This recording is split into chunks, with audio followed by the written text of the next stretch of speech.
All right, we are here in beautiful sunny Florida, and today, fight fans, I'm going to be bringing you the fourth installment of the Hardcore's Delight for the month of April for 2017. And man, like, before I started recording this, or prepping for it, I should say, I didn't realize how much MMA there is this month. There is a ridiculous amount of MMA. I had to go over so much stuff. There's a lot of fights I'm excited to talk about here. A little different for this episode of the Hardcore Delights. Usually, I will just break down one card of the month, but there wasn't really like any one particular card I wanted to like pick to break down fully. And I was looking at the Bellator main events. There's three Bellator cards this month, and I really like all three of those main events. So I decided instead of breaking down just one card, I'm going to break down the three Bellator main events, and then we're going to do things as usual. I'm going to break down the three Bellator main events. Then I'm going to go over all the notable MMA events in this month. And then I'm going to be talking about possibly, well, actually, there wasn't any. Usually I'll talk about some signings or whatever, but I don't think there's been any notable signings in this past month. But let's get into it, man. Actually, this episode of the Hardcore's Delay is brought to you by the MMATakeover.com. Always a big shout out to those guys. They are very cool dudes, and like I said before, their website is it's good stuff, man. They're always pushing out good content on there. I do see them blowing up here in the year 17. So without further ado, man. Oh, and I did profit off of Bellator this past weekend. I did cash my 3 unit parlay on Emmanuel Sanchez parlayed with Noad Lahat for 2 units. So good stuff there. And yeah, man, let's just get into it. So this first main event, we're gonna go in chronological order here. This Friday, man. Man, so their first fight, okay, we got Melvin Manhoef taking on the champion Rafael Carvalho for the middleweight title of the world in Italy.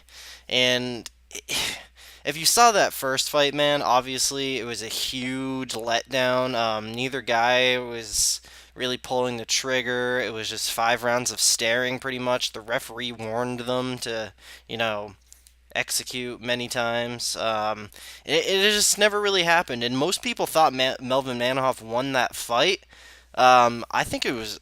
I mean, either way, it's not a robbery, man. Neither guy wanted it, but man, I think that's a completely different story here, man. I don't see them going in there and doing that again. I think they've had more time to study each other. I think they're going to go in there, throw a little bit more, be a little bit more active.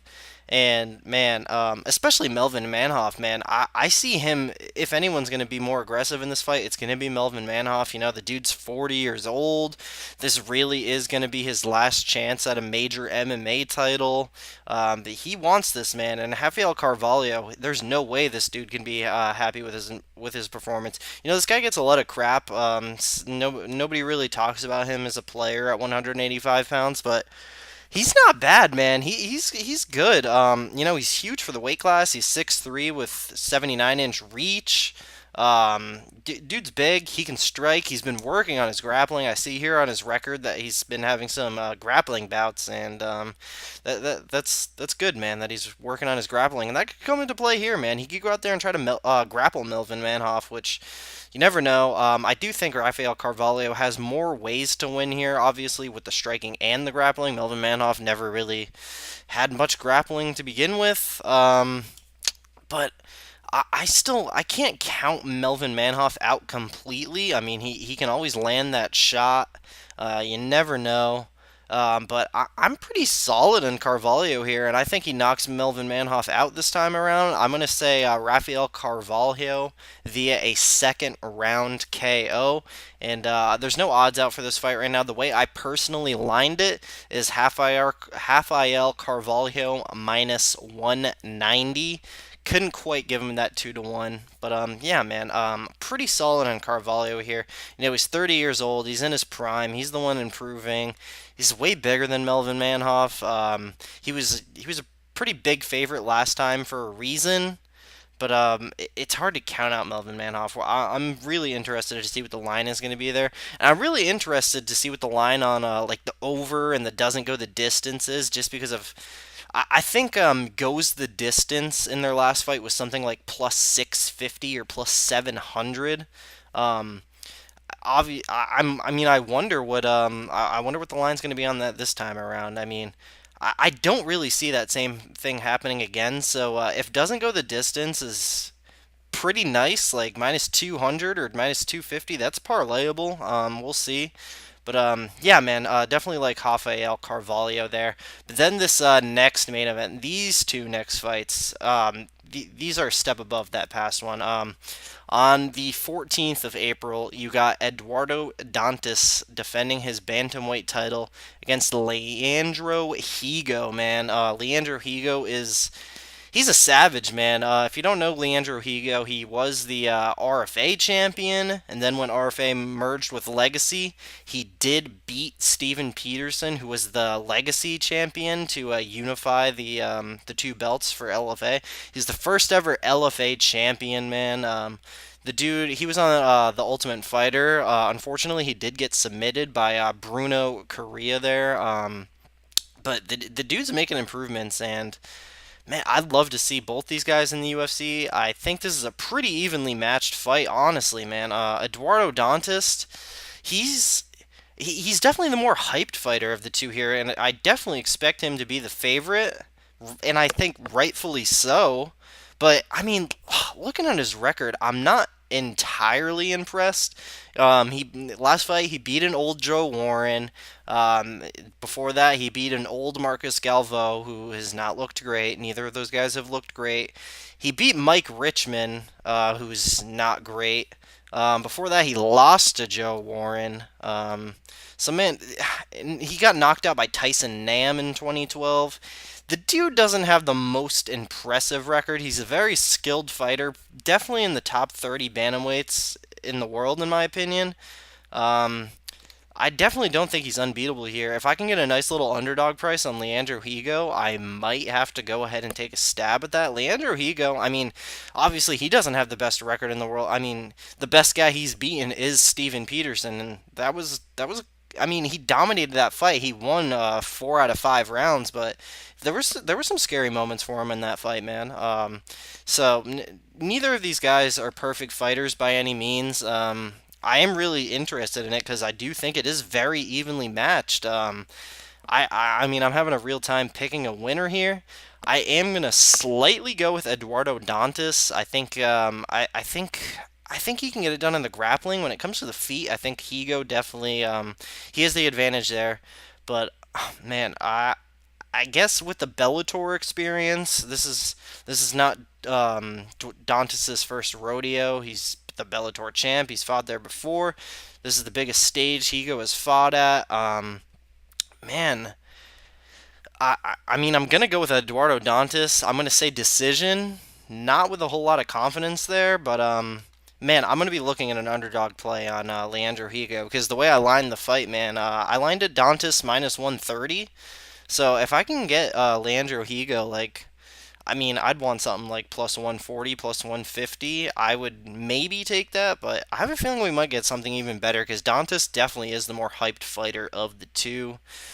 But moving on here to the third main event of these three Bellator main events for the month of April, man. We got Daniel Straus versus Patricio Pitbull 4.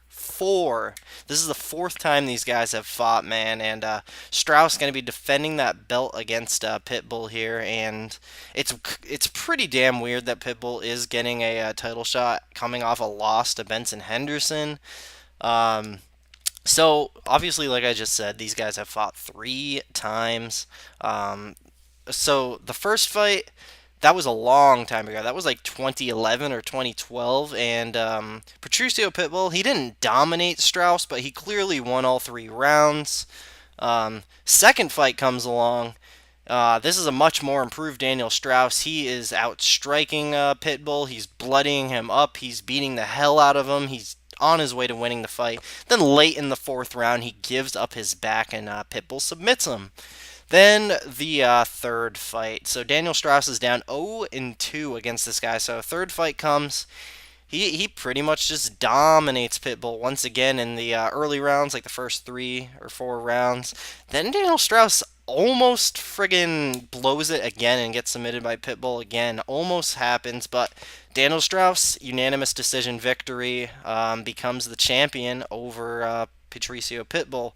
So now we get the fourth fight here, man, and I the idea of having two guys fight each other 4 times, it's not the norm. I don't really like that so much, but I mean, the guy that's the champ is 1-2 against Pitbull. I mean, so what's gonna happen here, man? Daniel Straus is gonna go out there and beat Pitbull again to make this 2-2, and then they have a fifth fight. I mean, that'd be pretty nuts. And I do gotta say, all 3 of these fights that these guys have been in, they've all been entertaining as fuck, man. So I cannot wait for this fight.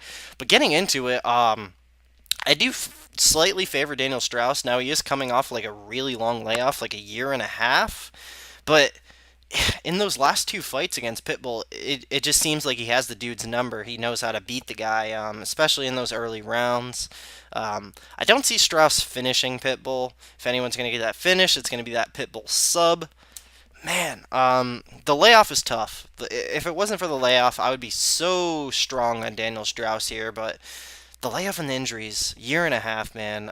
Pitbull looked really good against Benson Henderson before he injured himself, and I mean, Pitbull's coming off an injury himself, so I don't know, man. It does seem like Daniel Strauss has his number. So I like Daniel Strauss to go out there and mostly outstrike Pitbull here over the course of 5 rounds. The way I lined the fight was Strauss minus 160.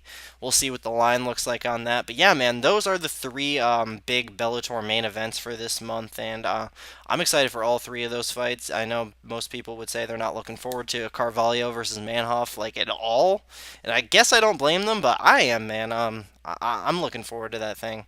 So getting into all these notable fights here in the regional MMA scene. So there is a KSW on Friday, but there's really nobody notable on there. Um, Got LFA 8 Hamilton versus Bazzi also on Friday. Haven't heard of those 2 guys, but the co-main event is Jeremy Holloway, who's a former Bellator fighter, and he's fighting Dave Vitt, who actually has been on Daniel Levy's podcast, Half the Battle, a couple times. He's an Atlanta fighter. His record's 18-12. But like, he started off his record really bad, and he's on some kind of crazy streak right now, like 7 or 8 fights in a row. Let's see. Okay, so this guy, he starts off. Wow, yeah, yeah. Okay, so he's on a 1, 3, 6, 7, 8 fight win streak. So he was 10-12 at one point, and he's won 8 straight here against decent record guys, finishing a lot of those guys too. I expect him to go in there and probably squash Jeremy Holloway, but I wouldn't be surprised. But moving on, obviously, this Bellator 176 Carvalho versus Manhoef 2. This card isn't too great besides the main event. Carrington Banks is in the co-main event, who's a really, really good wrestler out of the Black Zillions. He's fighting a 5-0 guy from, what is that, Romania? Yeah, man, I expect him to roll through that guy. Anastasia Yankova is on the card. She's fighting some girl from Greece who's 5-1. That's really all that's notable from that card, man. Yeah. But Bellator 177 on the 14th of April. Obviously, that main event between Dantas and Higo. The co-main event is this event's in Hungary, by the way. Some Hungarian kid is in the co-main event. He's 9-0, and he's taking on Anthony Taylor, who's 1-2. 1-2, I know. But Anthony Taylor had a tough fight against James Gallagher. 1-2 is definitely, that doesn't describe the story of Anthony Taylor. He's not a bad fighter, so I still think he's a tough kid, a tough task for this 9-0 kid here, but we'll see. He does have that home country advantage. I don't know. I guess I would pick the undefeated kid. Also on the card, really, really good fight here that's really like sneaking under the radar. Daniel Weichel the German dude, the featherweight in Bellator. Really good fighter. Almost beat Pitbull for the title. Just beat Emmanuel Sanchez. Really good fighter is Daniel Weichel. And he's taking on John Teixeira, who's 21-1. He's also a good fighter in Bellator. I do think Weichel is probably going to be a little too much for him there. Lena Ovchinnikova, who's another like highly touted Bellator flyweight girl. She's very pretty, very marketable. She's on the card. She's taking on Helen Harper, who I've heard of, but I don't know how. But yeah, man, decent card right there for a card in Hungary, I guess. Victory FC 56 on the also on the 14th, which is not this coming Friday, but the next Friday. The main event, Rafian Stotts, who's 7-0, I never heard of, but he's taking on Rob Emerson. And if you've been watching MMA for a while, you know who Rob Emerson is. He obviously was on The Ultimate Fighter Season 5. He's bounced between 155 and 135 in the regional scene these past few years, and kind of had a career resurgence. But yeah, man, Dakota Cochran is on the card, taking on EJ Brooks. I think Cochran is just going to roll through him.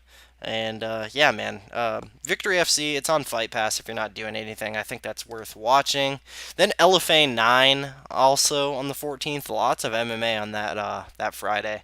You got Myron Dennis, who was on The Ultimate Fighter that Andrew Sanchez won like last year or 2 years ago. He's taking on some Brazilian cat I never heard of. There's not a whole lot on this card to go over.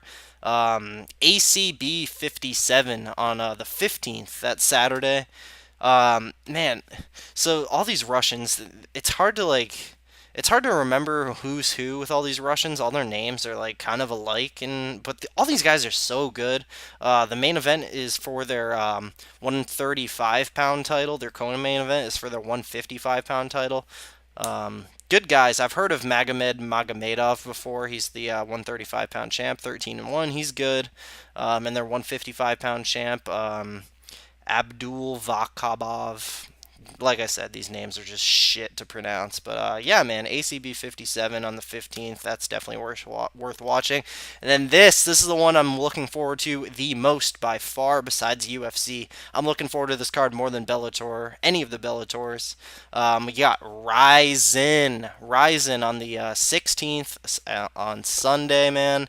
Can't wait. Love this Ryzen card. The main event is Tatsuya Kawajiri taking on Anthony Burchak at featherweight, man. I do think Anthony Burchak is the younger fighter who has a lot more in him. But he's going up a weight class here against a very big 145-pounder, Tatsuya Kawajiri. The size might be too much for Burchak. Burchak isn't really that great of a fighter. That's like a pick'em fight for me, honestly. I guess I would slightly go with Kawajiri, to be honest, but I don't know, man. I'm looking forward to that main event, though.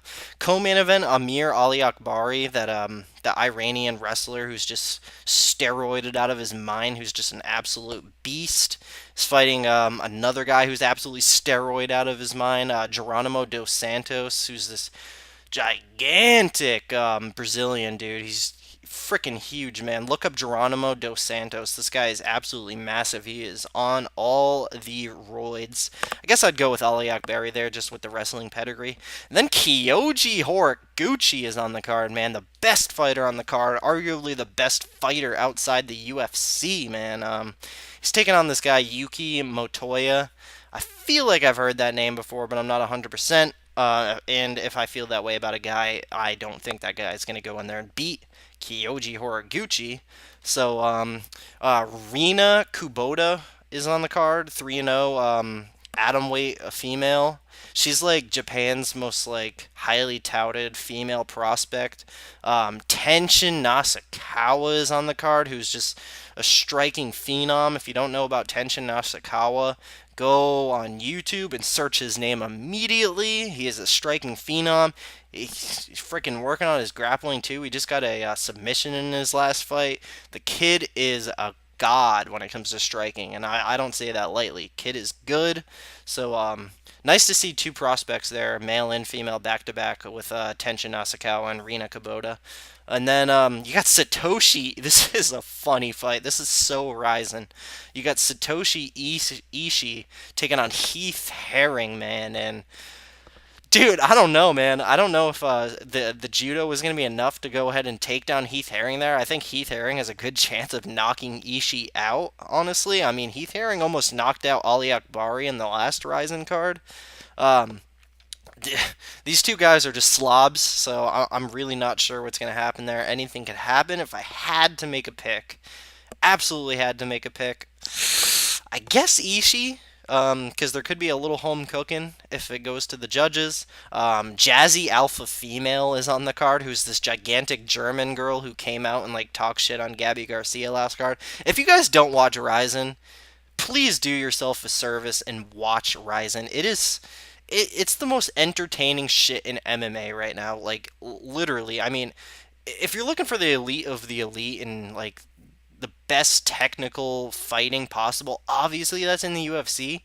But if you're looking for pure freaking entertainment, man, the Ryzen cards never disappoint. Darren Crookshank is also on the card, and that's about it, man. So the card I'm gonna be definitely like trying to go out of the way to watch the most this month out of all these regional events is definitely gonna be Ryzen. I cannot wait for this card. I talked about Ryzen so long there, but it is what it is. This is my video. I can talk about whatever the fuck I want. One championship is on the 21st of Friday. Really nothing on here worth talking about. I don't see. The main event is for the 155-pound title. Edward Folayang taking on Ev Ting. I've heard of Ev Ting before. He's not a bad fighter, so maybe I'll check out that main event. We'll see. Got EFN 64 also on the 21st, which is a Friday, for their 155-pound title. Magomed Saigid Ali Bekov is defending his title against Kuwat Kamitov, who fights out of Kazakhstan. Um, EFN's on Fight Pass, so definitely. Wait, is EFN? Yeah, EFN is on Fight Pass. So if you're not doing anything, that's worth checking out. There's great talent over in Russia. And then Bellator 178 Straus versus Pitbull 4 also on the 21st, which is a Friday. Obviously talked about the main event already. The co-main event is Alima Leigh McFarlane, who is 5-0, taking on Jessica Middleton, who is 2-0 in the flyweight division. Alima Leigh McFarlane, she is shown to be a very, very talented fighter. I've seen Jessica Middleton fight once. She's not bad by any means, but she's not that great. Alima Leigh McFarlane should roll there. Really interesting fight here, man. AJ McKee Jr., who's put together a nice little 7-0 record here, is taking on a guy named Dominic Mazzotta, who I don't know much about, but some of the guys I talk to on Twitter, some of the guys I talk with, they were pretty high on this Mazzotta kid. So we'll see. I know some smart people who think Mazzotta has this fight. We'll see. Anything else really on this Bellator card worth talking about? Blair Tugman's on the card, who I've broke a fight down of his before. I think for Legacy, I want to say. But yeah, man, not much on this Bellator 178 card. Not really good at all. But the main event is fire. LFA 10, Heinisch versus Rota on the 21st of April. Don't know either of these guys. Nothing really on this card worth talking about. And finally, ACB 58. Only one fight announced for the card so far. Askar Askarov, 8-0, who is their flyweight champion, defending his title against Anthony Leone, 15-7. I feel like this guy's been in the UFC or the WEC. Anthony Leone. He fought in Bellator. Maybe that's it. Yeah, he fought in Bellator, Strikeforce. I knew this kid sounded familiar, but yeah, obviously based on his record, he is not too good, and Askarov should roll there. But yeah, that's gonna do it for these regional MMA events. I'm quickly gonna look and see if there's any signings I missed. I don't think there's been any major MMA signings to talk about. Um, Man, yeah, I'm not really missing anything here. Obviously they've re-signed Misha Serkinov, which is good. Um, Yeah, I don't see anything. All right, well, yeah, that's gonna do it for me then. There was really no notable signings for the UFC this past month. Obviously, there's been notable signings with Bellator, though, man. I mean, all the guys they're bringing in, Lorenz Larkin, Ryan Bader, great stuff. I think a little sneak peek spoiler for that breakdown in the future months. I think Ryan Bader is going to destroy King Mo. I don't see how King Mo wins that fight. It's not going to happen. I plan on putting my entire house down on Ryan Bader. So yeah, man, that's going to do it for me. Thank you guys all so much for watching. 25 minutes, not too long. But yeah, enjoy all these fights, man. So much good stuff coming. Also, shout out my UFC 210 breakdown is going to be on Wednesday, live on my channel at 7 p.m. Eastern Standard Time. And I'm going to be joined by Rockstar Z, as always. And I'm also going to be joined by Justin of UFC Bro Picks. So yeah, man, that's going to be a hell of a roundtable. We're going to have such a good time breaking down these fights. Looking forward to it. I already have 3 bets up for UFC 210. Hopefully the rest of the lines come out tomorrow, but I'm just rambling now. Thank you guys so much for watching. Like, comment, subscribe, do all the good stuff. Follow me on Twitter at MMAKelton. Actually, one last thing. Thank you all so much for 1,000 followers on Twitter. That means a lot. And I'm out of here. Enjoy the fights, guys.